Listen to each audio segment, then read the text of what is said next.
Good evening, everyone. We continue our lesson from Second Samuel chapter 19, verse 16.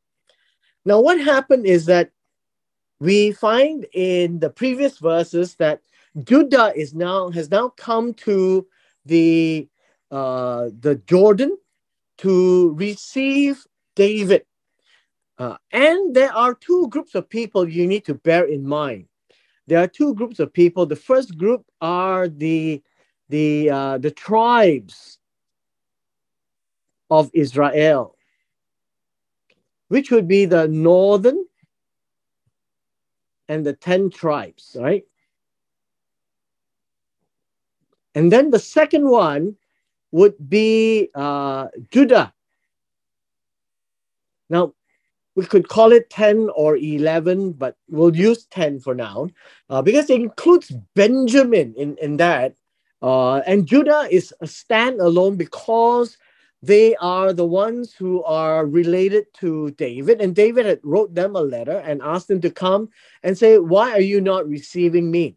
So now just bear in mind that there are two groups, Judah and the rest. Right? Judah and the rest. And so now when it comes to verse 16, we see another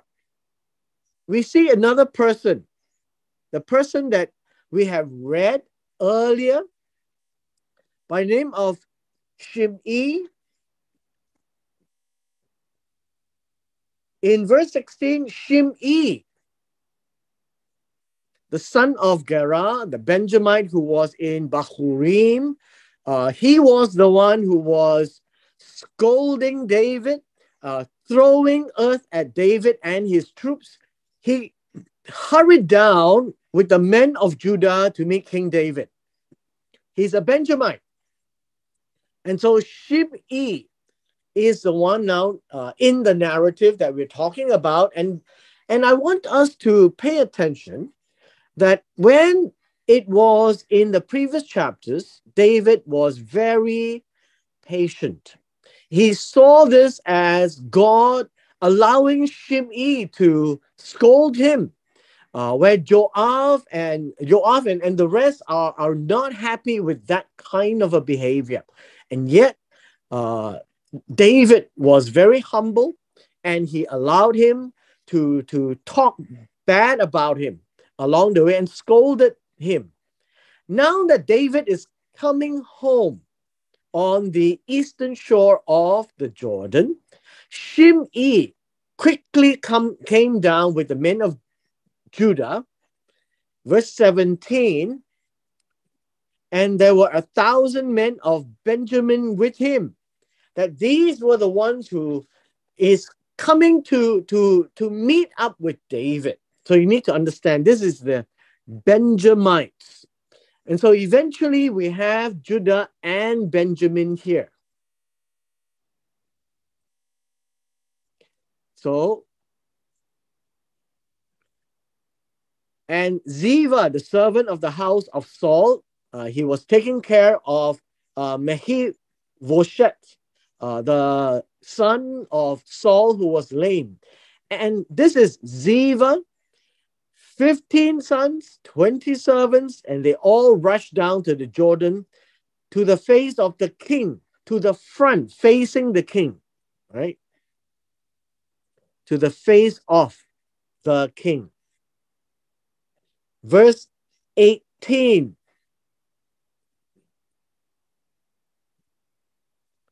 In verse 18 of the English Bible, it says, and then they cross this word shallow places, which I am trying to highlight. This word is better translated as barge or ferry. Now, the Jordan River in those days is much bigger than what we see today. And so they have this little barge. Now, maybe I could draw it out this way. And if this is the Jordan, then perhaps there could be ropes that is tied across. And we are calling this a barge, by the way, ropes across. And then we have platforms where it goes back and forth, over and back. And so this is the Jordan side,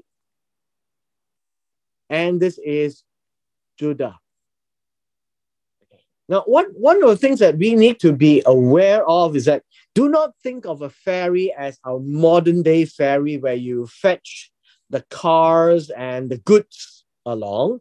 We call it a barge. Basically, it's just to carry people across the river and back. And this is what is happening at this point in time.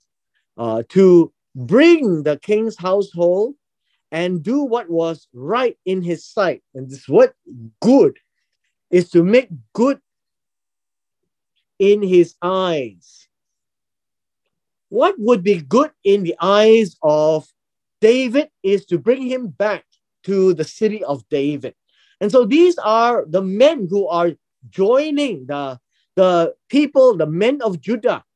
So we have 1,000 men from the Benjamin side with Shimei and Ziva coming along. So we have both Judah and Benjamin on this side. And that's where we have the story at this point in time.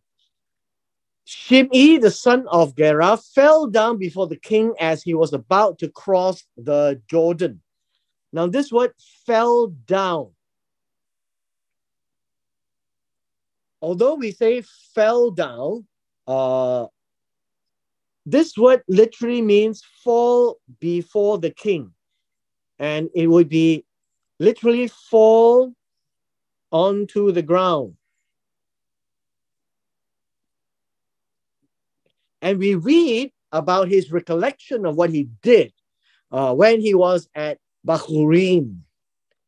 In verse 19, and then he said to the king, "May my lord not consider me guilty, nor call to mind what your servant did wrong on the day when my lord the king went out from Jerusalem, so that the king would not take it to heart." Now we need to break this down just a little bit for clarity's sake, right? For clarity's sake. So the first thing is, do not consider. Do not consider literally means do not think, do not regard. What else is that? Do not make a judgment is a good word. Make a judgment. Do not judge me. Do not charge me. Now, the other word, charge you for what? Well, the other word here, guilty, is avon. Avon is iniquity. So do not regard my iniquity, right? Do not regard my iniquity. Call to mind is remember. It's a simple word. Do not remember what your servant did wrong. Now, this word did wrong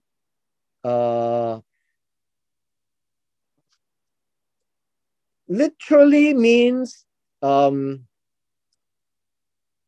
guess you can say did wrong is, how should we say? This one would be, I guess you could say sin in that sense, but it's not sin as in hatat. It's more of ava and did amiss, right? Did something which he shouldn't do. I'm trying to say it this way. Did something that he shouldn't do. He did something that was wrong. So this is a good word. He did wrong. What else can we say? He was twisted, perverted. he was crooked, he was trouble. Right? These are all good words to say that Shimei is actually confessing that he himself had done wrong on the day that David, the king, went out from Jerusalem to Bahurim. And so that the king would not put it in his heart or take it to heart or take it to his heart or bear any grudge. Don't think about it. That's what he is asking. Do not penalize Shimei for what he has done on that day. Verse 20, for your servant knows. Now this word knows is from the word yada. He has perceived. He now has he has the experience. He now recognizes. These are all good words, right? He now recognizes that I have sinned. Notice this word sin is khatat. Right? It's khata. So let me just put it here. And this word literally means miss. Miss the target. And oftentimes we see this word used for infringing on what God has said. But in the Hebrew, you'll be interested to see that there are no specific words that is reserved for God. It is always from the eyes of the beholder. Just like many other things, like good and evil, and these are all from the eyes of the beholder, like grace and favor, and so is sin.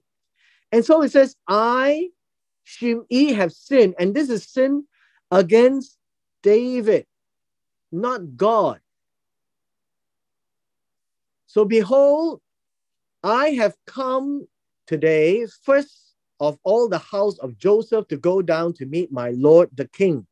He is representing the house of Joseph, and he thinks that he is representing the northern kingdom. And the reason why he represents the northern kingdom is because Benjamin was previously the house that was King Saul, basically. And so just understand that Shimei, right, sinned against David. Means did something amiss. He missed the point. He missed the target. He misunderstood. He misappropriated his actions. He miscalculated. Whatever you may use that, right? He mistook David as an error. So we can see this as an error. And so what did David say? And we will see what David says. But first, let us look at the supporters of David who's beside him. Who are they? They are Joab. They are Avishai. There is Amasa. We've talked about it yesterday. So let's look at verse 21. And then Avishai, the son of Zeruiah, responded. This is what he said. Should Shimei not be put to death for this? The fact that he cursed the Lord's anointed. Now, this is a very important statement for us to pay attention. If you look at this is recognizing that David is God's anointed, as much as they realized David treated Saul as God's anointed, that you do not simply do anything. Now, this word cursed comes from the word kalal. So this word here is in the PL, but it comes from the word kalal. So let me just put it down.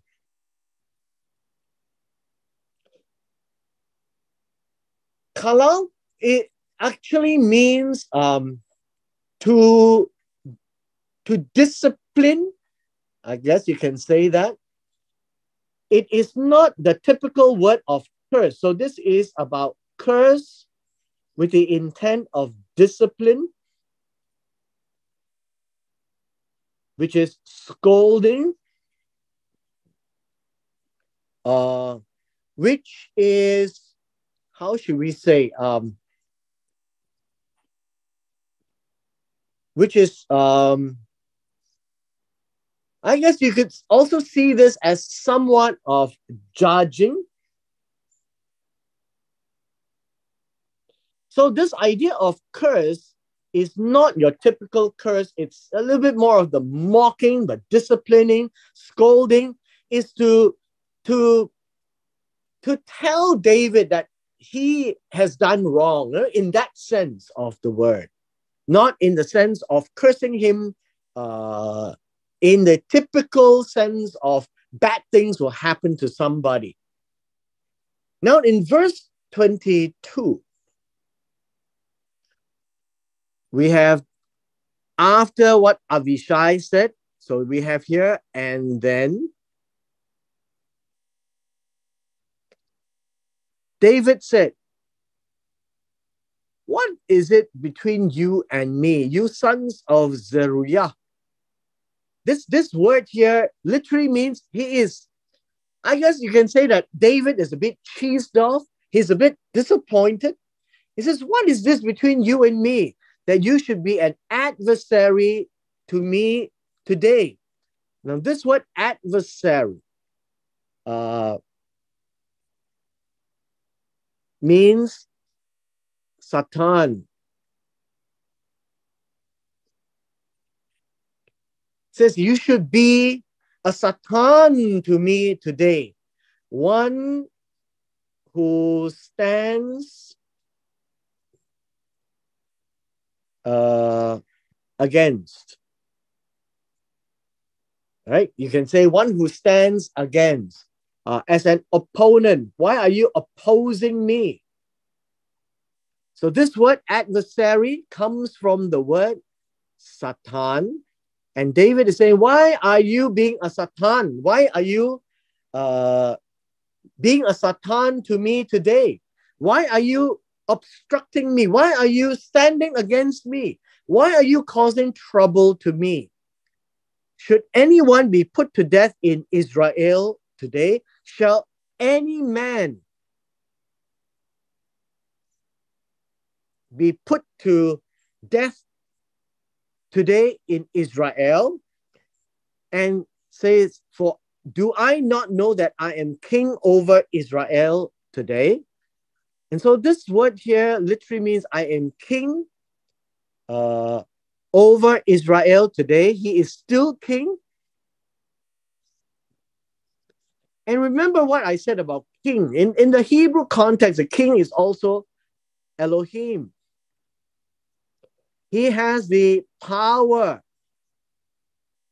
to take life.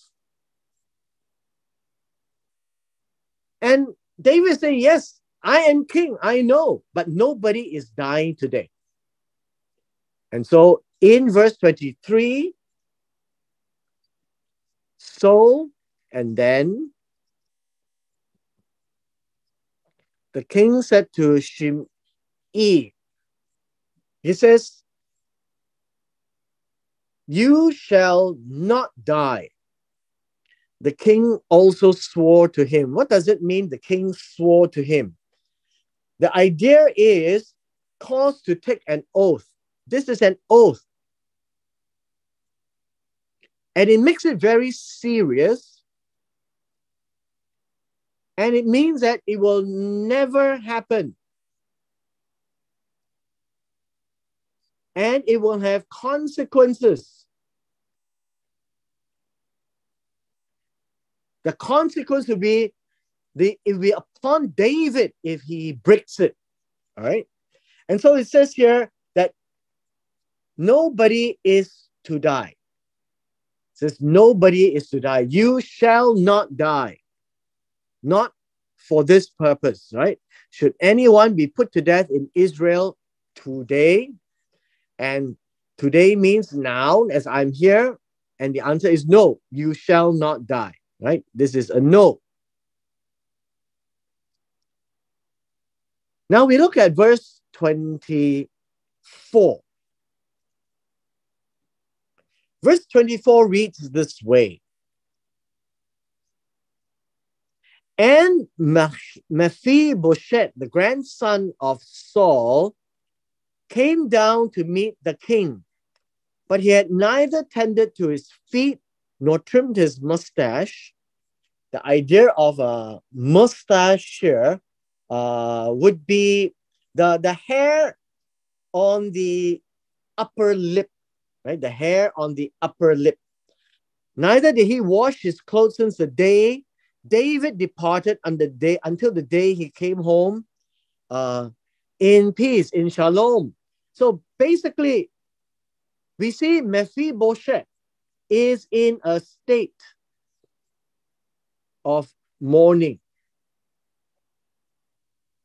Nobody to care for him. Is not just that, he is actually left unattended.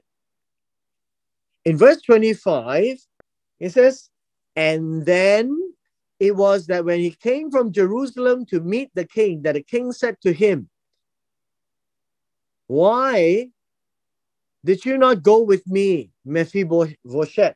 Because I was taking care of you. You were eating at my table, and when I left, you stayed.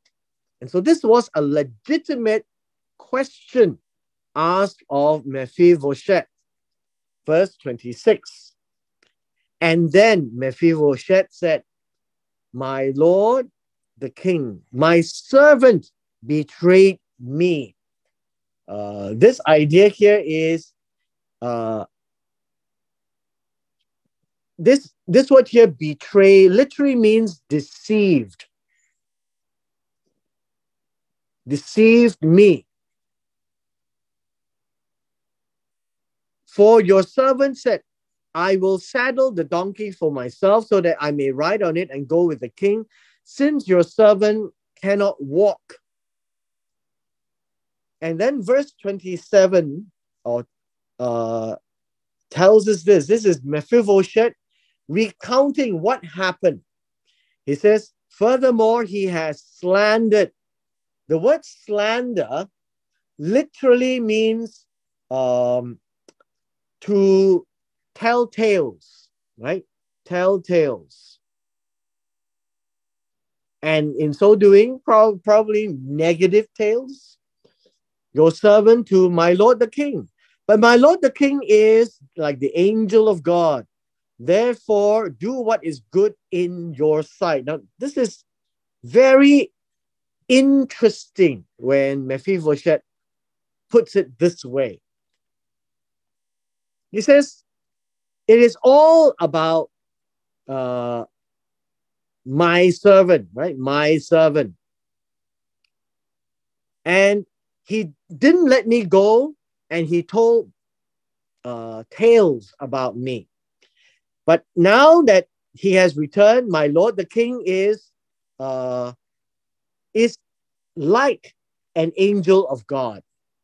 Like an angel of God angel is malak.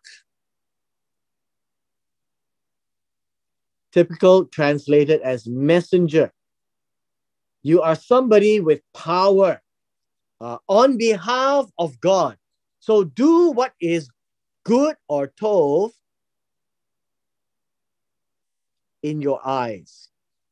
You are all powerful. You are like an angel of God. And remember what you said, the angel of God is an Elohim too. Someone with power. Verse 28.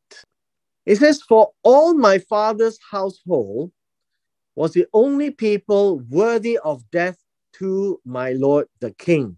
Yet you placed your servant among those who ate from your table." So he recognizes and shows his gratitude. So what right do I still have that I should complain anymore to the king? And so with this, he has resigned to allow David to decide what to do. Verse 29, and then the king said to him, "Why do you still speak of your affairs? Why are you talking? I won't say it's your affair. Why do you speak further concerning your affairs? The affair is davar. Why are you still talking about this?" Still means speak further, right? Speak further regarding the davar, this matter. And David says these words, "I have decided." The idea "I have decided" is an interpretation, by the way. So there is no word called decide. The word is "I say." This is what I say. Now, decided would be an interpretation. So David says, "I say this. You and Ziva shall divide the land that belongs to Saul." That's what David has so spoken. So when the king speaks, then it holds grounds, right? It is an authority. Verse 30. And then Mephibosheth said to the king, "Let him even take it all, since my lord the king has safely come home to his house." And so this is about an expression of gratitude that Mephibosheth really don't see the need to have any more of that division, because the king had originally given it all to Ziva, if you recall. Verse 31. Verse 31 is now talking about the eastern shore, right? We're talking about the eastern shore of the Jordan River. And David is on this side of the shore. And remember, he came from Machanaim, right? Machanaim. And so now he is on the eastern side of the shore. There is this person by the name of Barzillai, the Gilite, who had come down from Rogelim to Machanaim. Now that David is going back, he went to the Jordan with the king. And it says here to escort him over to the Jordan. And this word escort is to send, right? To send him over the Jordan. So the word is escort in the English, but this is to send him, right, over the Jordan. Verse 32. Now Barzillai was very old. Now I want us to pay attention. Barzillai was very old. Now this word very old is Zaken Me'od. It is literally very old, or greatly old, or exceedingly old. So hence this word very adds on to the dimension of being old. Now, how old was he? He was 80 years old. And so I want us to be aware that very old refers to 80 years old at this time. So David is also approaching this age. And so we can also safely say that David is very old, according to 2 Samuel chapter 19, verse 32. And he had provided the king food while he stayed in Mahanaim, for he was a very great man. We can say that he was very rich. He's a wealthy man. He may have power too, but this is what great may mean. And so, verse 33, so the king said to Barzillai, and then the king said to Barzillai, you come over, right, with me, and I will provide you food in Jerusalem with me. And this means that David is trying to return the favor. When David most needed it, Barzillai came to his aid. And now when David is going back safely, David is offering Barzillai a repayment of his gratitude. Verse 34, and then Barzillai said to the king, how long do I still have to live? And so at the age of 80, these words are said, very old, not long to live. So he says, why should I go up with the king to Jerusalem? Why am I going to go together with or accompany the king? How many more days of my life? How long to live, right? How long do I have to live means how many are the days of my life. That is what it means. So not long, not long. Again, in the expression, I'm now 80 years old. Can I still discern? This is the word discern. Can I tell them apart? And this word here comes from the word know, right? Can I discern? Can I distinguish? Can I know? Can I experience between good and bad? Or can your servant taste what I eat or what I drink? Or can I still hear the voice of men and women singing, eat or drink, good and bad? Now, all of these are an expression of being old. This is an A, this is a B, and this is a C. It is an expression. I can't taste very much anymore. I can't hear properly.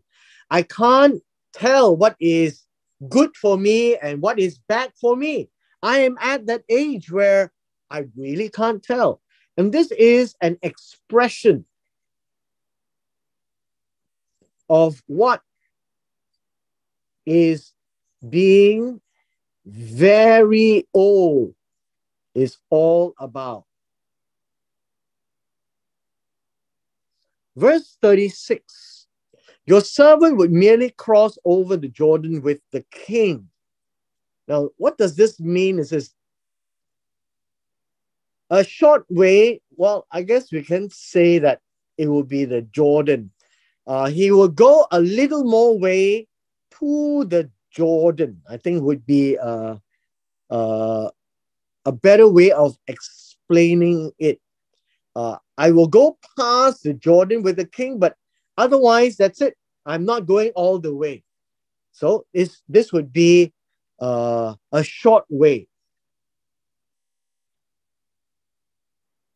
This would be what we call an ancient Oriental way of sending off somebody, that you would walk with that person a little bit of the way, as a sign of honor, as a token of appreciation of that friendship, of that relationship, and thereby signaling a send off. I think, right? This is equivalent to a send off in person, in person.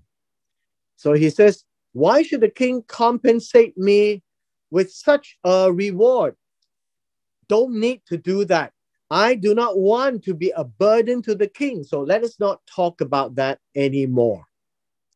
Verse 37, he says, "Please let your servant return." This word is allow your servant to go back, that I may die in my own city near the grave of my father and my mother. So he wants to go back to my city, uh, in the grave, near the grave of my father and my mother. However, here is your servant, who was his servant, now given to David. His name is, um, his name is, let's see, Kim Ham. Kim Ham. The word is Kim Ham. Let him cross over with my lord the king and do for him what is good in your eyes. Notice this is the servant, right? This is the servant.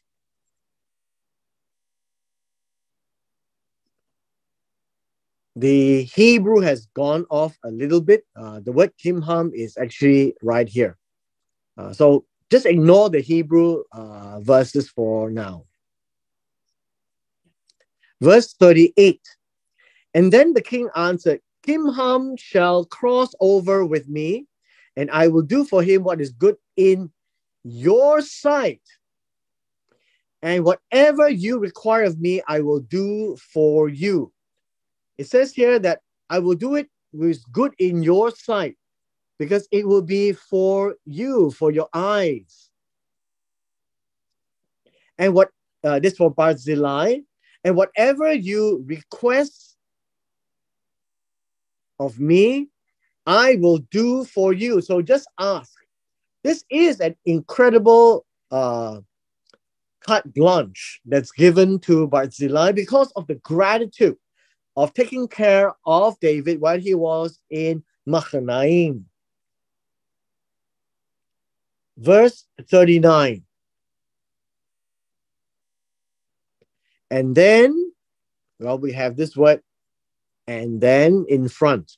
After saying all this, and then all the people crossed over to the Jordan. And then, and the king crossed as well. The king then kissed Barzillai. Now notice, the king crossed already. All right. They cross over the Jordan. The king also is on the other side. So we have the river. We have David on this side. And we also have Barzillai on this side. Right? Barzillai. And then Barzillai crossed over and he was coming back.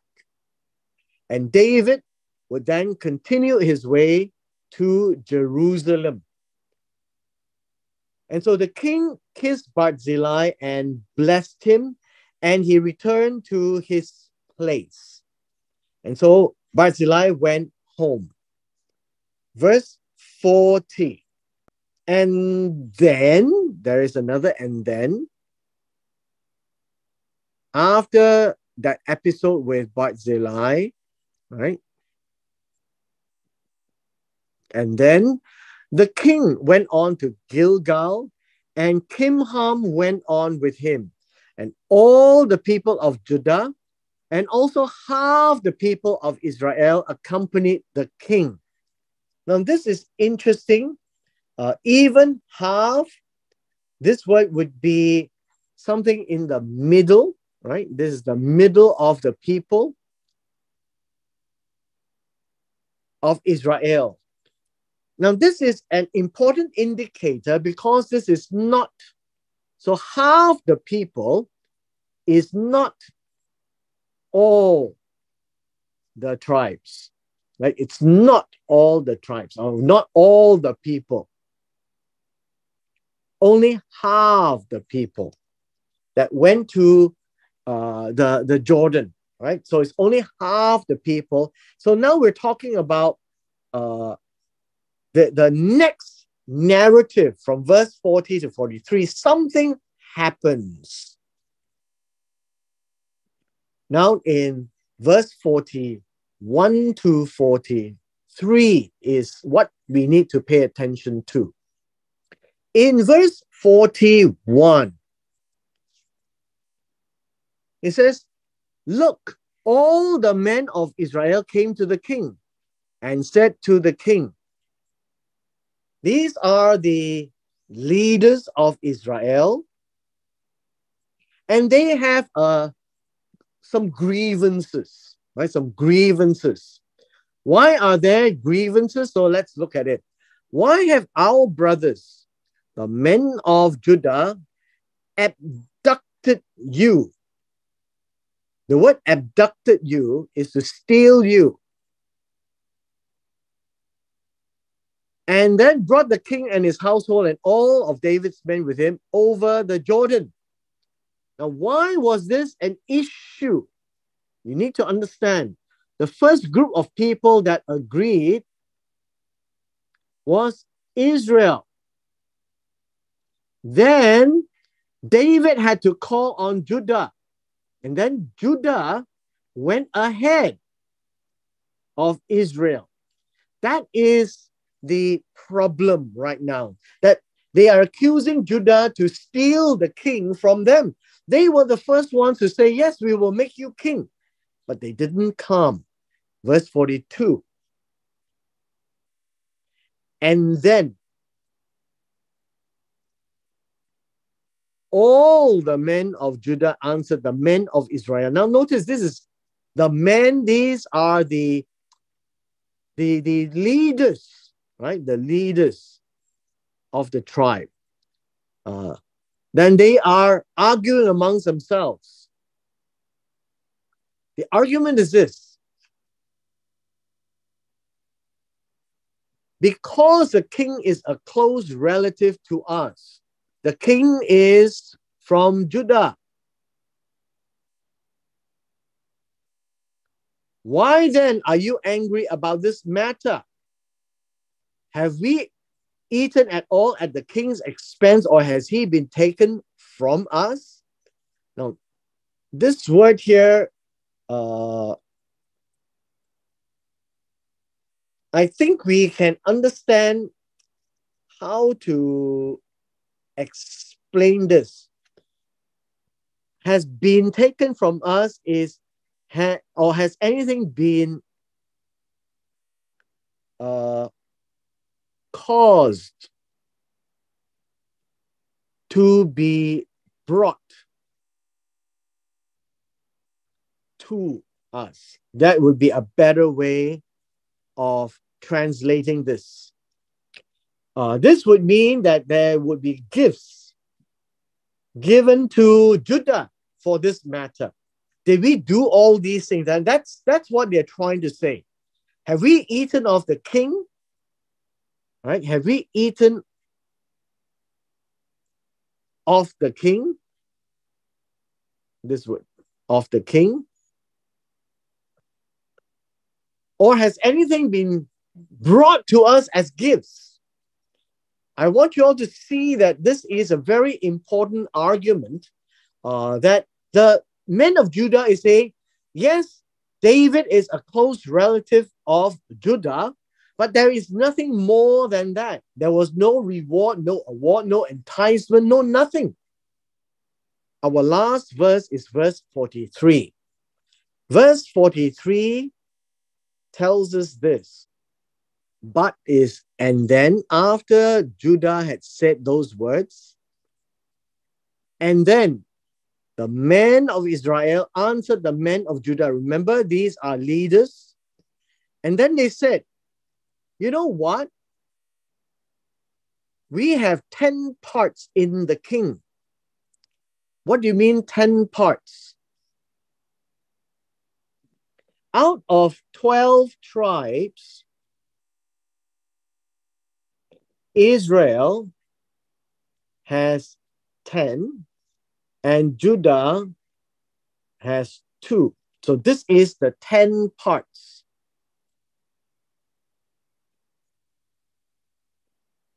So we are 10 parts of 2. Therefore, we have more on David than you. We have a bigger claim, I guess you can say that. We have more. We are, well, you can say closer. Because we have 10 and you have 2, right? Why then did you, well, this word is be slight. We need to break this down, this word here. Treat us with contempt. Actually is the word kalal. Where did we see this before? This word is scold, discipline, mock, belittle. We saw this about Shimei. This was the word that was translated as curse earlier on. But here, it is not translated as curse. Why then did you curse us? But the word here is kalau. Why then did you treat us as nobody? That would be how this phrase is. Why do you treat us like not important? Was it not, well, this word is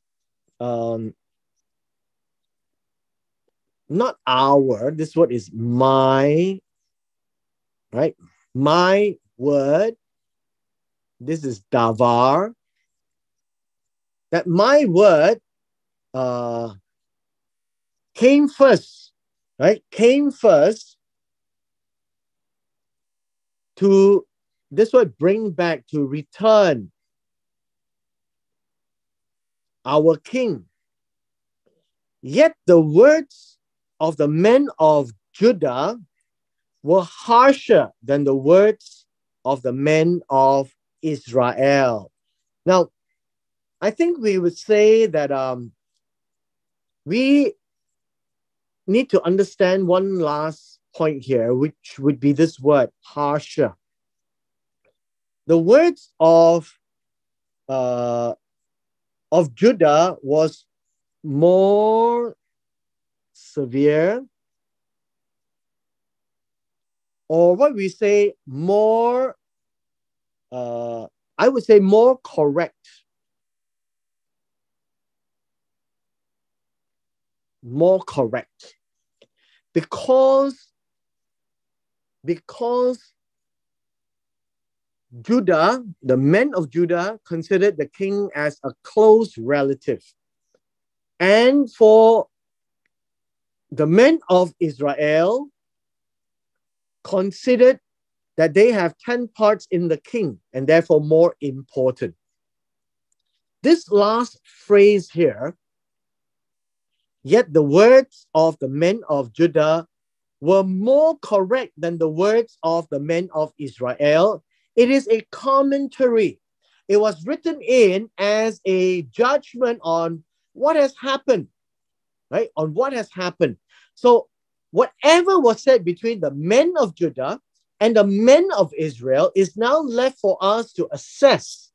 And the assessment is to say that the king being from the tribe of Judah is closer, and therefore Judah has more claim on David than The rest of Israel, the northern kingdom, having 10 parts to the king. Because in God's eyes, whether it's 10 parts or 1 part, it is irrelevant.